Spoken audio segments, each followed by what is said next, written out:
Bonjour, bonsoir à tous, c'est Délicia Souka Divine. Je suis ravie de vous retrouver ce soir, ce 23 avril 2021. C'est la journée mondiale du livre et du droit d'auteur.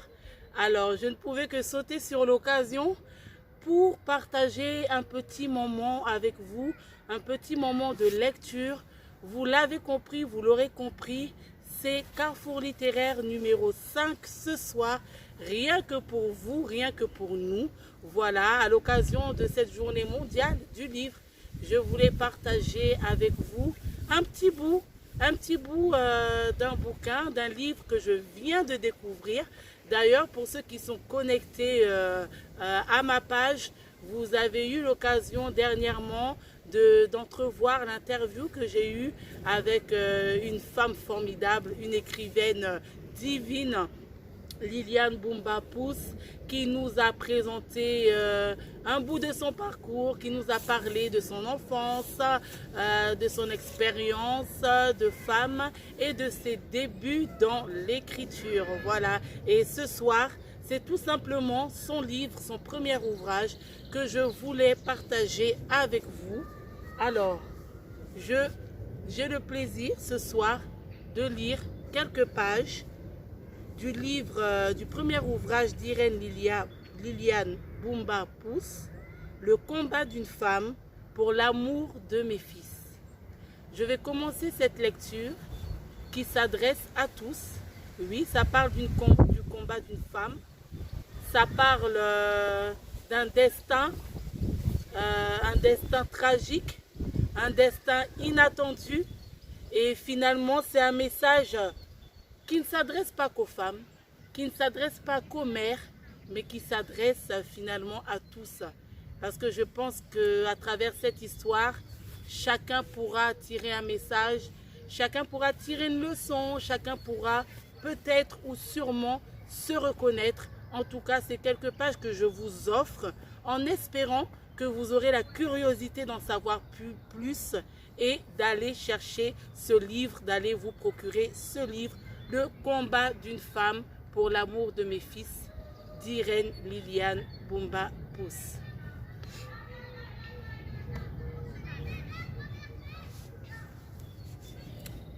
À toutes celles qui se battent pour réussir.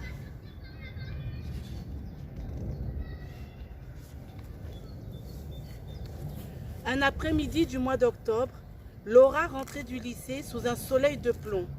Il faisait 35 degrés en cette belle arrière-saison.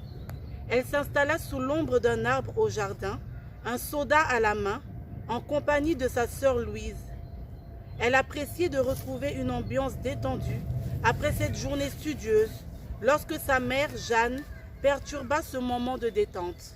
« Ma fille, peux-tu venir s'il te plaît? Ton père voudrait nous parler. »« Nous parler? Mais de quoi? Je n'en sais rien, mais il veut nous voir, toi et moi. »« Ah bon? Eh bien allons-y, il ne faut pas trop le faire attendre. » Jeanne et sa mère rentrèrent au salon où Jules les attendait. « Que se passe-t-il? Lui fit Jeanne. « Pourquoi nous as-tu fait venir? »« Eh bien asseyez-vous donc, vous allez vite le savoir, dit-il sur un ton ferme. » Laura ne se sentait pas très bien. Elle pressentait que quelque chose de terrible était arrivé, mais ne dit mot, attendant que son père parle. Les deux femmes prirent place. Jules prit la parole. « Je suis désolée que vous l'appreniez de cette façon, mais je vous informe qu'un jeune homme du village, installé en ville et dont nous connaissons la famille, a demandé ta main, Laura. »« Et alors, qu'as-tu répondu » rétorqua Jeanne. « J'ai donné mon accord, » répondit Jules. « Qu'est-ce que cette histoire, papa? Que nous racontes-tu? Je ne vais quand même pas me marier à mon âge. Et puis, je n'ai pas terminé mes études, donc je ne suis pas intéressée, voilà tout. »« Ne dis pas ça. Tu as déjà l'âge de te marier. Tu finiras tes études une fois installé chez lui. »« Mais ce n'est pas possible, papa. Tu ne peux pas me faire ça. » Laura éclata en sanglots devant ses parents. Elle était abasourdie par l'annonce brutale de son père. Non moins stupéfaite. Non moins stupéfaite, sa mère vint épauler sa fille en essayant de raisonner son mari. « Tu as dit oui comme ça? sans nous avoir consultés auparavant, Laura et moi? Mais oui, Laura a 17 ans. Elle a l'âge de se marier. D'ailleurs, tu étais encore plus jeune qu'elle quand je t'ai épousée, souviens-toi. Mais les époques sont différentes. Ta fille va à l'école, elle est au lycée. Comment peux-tu faire ça à ta propre fille? As-tu pensé à ses études? Je te rappelle qu'elle va passer son bac l'année prochaine. Oui, évidemment, je sais tout ça. Son futur mari a promis qu'elle continuerait ses études une fois installée avec lui en ville. Laura avait du mal à croire ce qu'elle entendait. Elle ne réalisait pas ce qui lui arrivait. Ses larmes étaient autant un mélange de tristesse que de stupéfaction et de colère. Elle lança de nouveau à son père. « Mais qu'est-ce que tu me fais là, papa ?» Cette annonce lui fit l'effet d'un tremblement de terre. Elle vit ses rêves s'envoler, son destin se briser. Elle qui avait de grandes ambitions devrait donc arrêter ses études pour se consacrer à un homme qu'elle ne connaissait pas.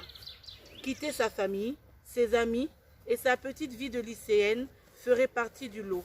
Quel cauchemar! Son père lui demanda « Ma fille, pourquoi pleures-tu? Le mariage est une grâce pour une jeune fille et un honneur pour la famille. Cesse donc de pleurer et commence plutôt à te préparer, car ton mariage aura lieu la semaine prochaine. Demain, tu diras au revoir à tes amis et tes camarades de classe parce que tu dois être prête lorsque ton futur mari viendra. » C'en était trop pour cette jeune fille. Elle n'en revenait pas. Elle ne comprenait pas ce qui se passait. Sa mère, impuissante devant son mari, ne parvint à le raisonner. Elle se sentit affligée par cette nouvelle, même si elle avait toujours su au fond d'elle que son époux se rangeait du côté du contexte religieux et de la tradition. Considéré par les parents comme une bulle de sécurité, le mariage non consenti des jeunes filles mineures demeurait malgré la loi. Jeanne savait aussi que la tradition du mariage arrangé allait de pair avec l'abandon d'une scolarité. La tradition restait tenace et Laura n'y échapperait pas. Elle connaîtrait le même que sa mère quelques 20 années plus tôt. La chose avait donc été réglée par Jules. Celui-ci avait déjà donné sa parole d'honneur. Il avait promis sa fille à cet homme de 8 ans, son aîné. Ce fut comme un coup de poignard pour Laura. Elle se leva, essuya ses larmes et se dirigea vers sa chambre avec une immense peine à réaliser la chose. Se marier avec un inconnu, se dit-elle. Comment vais-je aimer un homme que je ne connais pas? Quel genre de vie vais-je avoir? Elle en voulait à son père. Dans sa tête, trottaient des questions pour lesquelles elle n'avait pas de réponse. Elle devait tout simplement obéir à son père. Jeanne, qui marchait derrière, était triste de constater la détresse de sa fille, mais ne pouvait rien faire face à la décision de son mari.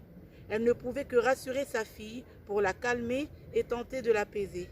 « Courage, ma fille, ne t'en fais pas, ça va aller », lui dit-elle en lui caressant les cheveux pour la consoler. Laura se laissa aller dans les bras de sa mère pour trouver du réconfort. Après ce moment rassérénant, elle resta seule dans sa chambre, s'allongea sur son lit et fut bientôt emportée par le sommeil, tant ses larmes l'avaient épuisée. Il était 18 heures lorsqu'elle se réveilla. Perdue dans sa tourmente, elle repensait à l'annonce de son père, une déclaration qui tombait comme un couperet. Qu'allait-il advenir de sa vie? Quand l'heure du dîner arriva, sa mère, ne la voyant pas sortir de sa chambre, envoya sa sœur la chercher. « Laura, lui fit-elle, maman veut que tu viennes manger. »« Non, je n'ai pas faim et j'ai mal à la tête. » Apprenant que sa fille ne bougerait pas, Jeanne s'empressa d'aller la rejoindre dans sa chambre. « Eh bien, ma grande, que se passe-t-il? Ta sœur m'a dit que tu avais une migraine? »« Oui, maman. Veux-tu que j'aille te chercher une aspirine? »« Non, maman, ça va passer. J'ai juste envie de me reposer. »« Et tu ne veux pas non plus manger? »« Non, je n'ai pas faim. »« Mais tu ne vas pas dormir le ventre vide? »« Oh, ne t'inquiète pas. C'est juste que je n'ai pas faim, je mangerai demain. »« Tu sais, ma fille, ne laisse pas cette histoire te pourrir la vie. »« Mais c'est quand même de ma vie dont il s'agit. Tu te rends compte? Je vais arrêter mes études pour épouser un inconnu, un homme que je n'aime pas. Tu apprendras à l'aimer. Moi aussi j'ai appris à aimer ton père. Tu verras. Après tout, ce n'est peut-être pas un mauvais garçon. Et en ce qui concerne tes études, il a promis que tu irais à l'école. C'est ce qu'il a dit, oui. Oh, ma fille, il faut lui faire confiance. Bon, Je ne vais pas traîner. Ton père risque de s'inquiéter pour le dîner. Passe une bonne nuit, ma fille. Demain sera un autre jour. » Le lendemain, Laura se rendit au lycée. Comme convenu, c'était son dernier jour. Elle dit donc au revoir à ses amis, ses camarades de classe, en précisant seulement qu'elle devait continuer ses études dans la capitale. Tous furent tristes de la voir partir. « Tu vas nous manquer, lui dirent-ils. »« Vous aussi, vous allez me manquer, dit-elle. Mais bon, je n'ai pas le choix, je dois partir. » Laura hésita avant d'en dire plus. Les raisons de son départ lui nouaient la gorge. « Mais pourquoi ce départ précipité ?» lui demanda son amie Suzanne. « Eh bien, je dois me marier. »« Te marier? C'est une blague ?»« Non, je suis sérieuse. »« Tu nous as donc caché que tu avais un fiancé? »« Non, je l'ai seulement appris hier. Mon père a tout arrangé, » ajouta Laura avec tristesse. Suzanne et Sophie, ses amies de lycée, se regardèrent, surprises par cette annonce. Elles connaissaient Laura depuis de belles années et jamais elles ne s'étaient imaginé qu'elle pourrait se marier si tôt. Laura était une fille pétillante et pleine de vie, bourrée d'ambition. Elle avait 1000 idées à la minute et tous ses amis s'accordaient à penser qu'elle ferait de belles choses dans la vie. Jolie comme un cœur, avec ses cheveux bruns qui lui tombaient sur les épaules, élancée, toujours souriante, elle était considérée par toutes ses amies du lycée, y compris par les garçons en admiration devant elle. « Ah bon, s'étonna Suzanne, tu connais donc le monsieur alors? »« Non, c'est un jeune homme dont les parents sont d'ici, mais il habite à la capitale. »« Mais je ne comprends pas, tu veux dire que tu vas épouser un homme que tu n'as jamais vu? » ?»« Que veux-tu que j'y fasse? Mon père a déjà donné son accord. »« C'est triste, mais bon, fit Sophie. Tu vas apprendre à l'aimer peut-être. »« Et tes études alors? »« J'irai à l'école là-bas, répondit Laura. »« Et ce mariage est pour quand? »« La semaine prochaine. » Étonnée par cette date si proche, Suzanne et Sophie n'en revenaient pas. « Déjà? » ?»« Eh oui, confirma Laura, sur un ton de résignation. « Je n'ai pas le choix, mon père a déjà tout prévu apparemment. » « C'est une bonne chose d'aller habiter en ville. Tu as de la chance. Je t'envie pour ça. Vivre en ville, à la capitale, il se pourrait que je vienne te voir. »« Ne dis pas n'importe quoi, lui lança Laura. Agacée par la naïveté de son amie, Laura se braqua soudainement. Comment peut-on seulement s'en tenir à ce changement de lieu de vie? Il est vrai que de nombreux jeunes du village rêvaient de partir un jour à la capitale, mais la situation était différente. Laura devait s'y rendre pour vivre avec un homme qu'elle ne souhaitait pas épouser. « Je te rappelle que je vais me marier à un homme que je ne connais pas. »« Mais sûrement c'est un bon monsieur. Courage, ne t'en fais pas, ça va aller. Vois plutôt le côté positif des choses. Tu pourras certainement aller à l'université, lui dit Sophie. »« Oh ça, je l'espère, car je ne vais pas abandonner mes études. » Ses amis l'embrassèrent avant qu'elle ne quitte définitivement le lycée pour rentrer chez elle. Aînée d'une famille de 5 enfants, elle avait l'habitude de seconder sa mère, prise par les 2 plus petits. Sitôt rentrée à la maison, elle l'aida aux tâches ménagères. « Comment ça s'est passé au lycée, ma fille? As-tu dit au revoir à tes amis? Comment ont-ils réagi? »« Ils étaient tristes, répondit Laura, sans en dire plus. Jeanne comprit que sa fille n'avait pas envie d'en parler. Elle n'insista pas et lui parla d'autre chose. Voilà, je m'arrête là pour ce soir. C'était l'introduction, la première partie de ce livre que je vous livre ce soir, Le combat d'une femme pour l'amour de mes fils. Donc vous l'aurez compris, c'est un sujet délicat, c'est une histoire qui s'annonce très complexe et très compliquée.